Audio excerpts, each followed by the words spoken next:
Gardening in concert with nature makes a difference on the Georgia coast. Open the garden gate, what you can do in a changing world. It's a full day of speakers and a native plant and garden sale. And joining us now, Linda Lamb. She's the co-founder of Coastal WildScapes, and Eamon Leonard, natural resource biologist with the Georgia Department of Natural Resources, Wildlife Resources Division.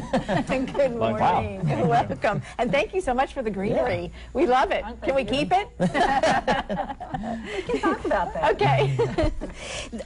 This event coming up is for whom? It is for an organization, a nonprofit that is membership-based called Coastal WildScapes. We've been on the coast about, I would say, this is our 4th year, and started around my kitchen table with concepts that we thought were very important to support the wonderful biodiversity that we have on the coast. It's amazing how rich we are in the area of our natural world. But we started this organization, and one of the main focuses is education, so this is an educational event.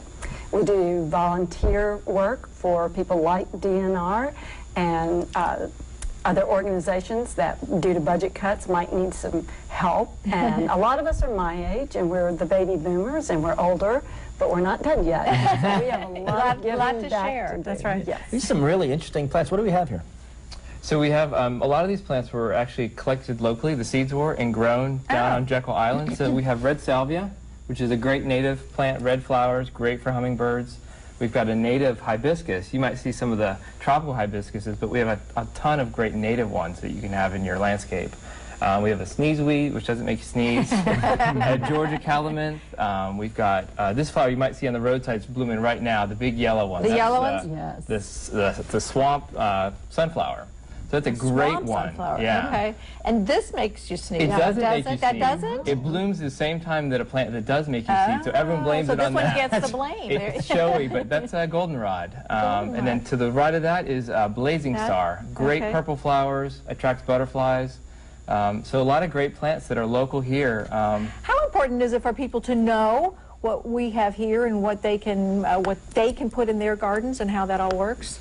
Well, wherever you live, there was a forest or a meadow in that spot before. So by bringing these plants in, you're kind of, the wildlife that used to be there maybe is recognizing, oh yeah, that plant used to be there. So you're sort of returning that habitat back to your yard. And if we all kind of do that, we can connect our yards to create this sort of neighborhood habitat. I never thought about the wildlife recognizing plants. Yeah. Never thought. There's all sorts of great things that are used to our soils, and that's a little bit easier than something that maybe came from South America. And it's like, what is this? I'm not familiar with this place. Is it difficult to grow something exotic like they're this? very, very easy to grow these plants. No fertilizer, limited water once you get them established, and that makes them, in the years that we've had the drought, makes them very, very important to supplement in our landscape.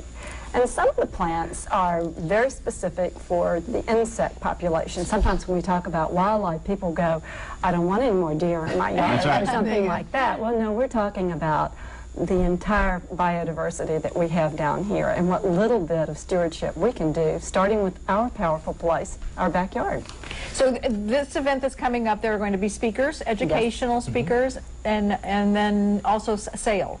There'll be a plant sale that's going out throughout the day. There'll also be some vendors that are sort of selling like garden art, concrete items, things that you can put in your landscape to kind of bring a nature pattern. Like the birdhouse there. And the birdhouse, Linda can talk about the birdhouse. The birdhouse is a prototype that we have developed a certification program to help recognize people that have actually implemented these little mini room habitats in their own space. And this is, like I said, a prototype, but this is sort of what we will have with our Coastal WildScapes information on it. And when the people become certified, they will be able to display that in their yard as a sign of all the effort they have put forth. Okay, so tell it, this is going on when and where? It's in Richmond Hill, this coming Saturday from, is it 9 to 3? 9 to 3. At the Richmond Hill City Center. The City Center. Which is a fabulous building on its own. And we'll have a wonderful lunch there and just spend the day together. Okay.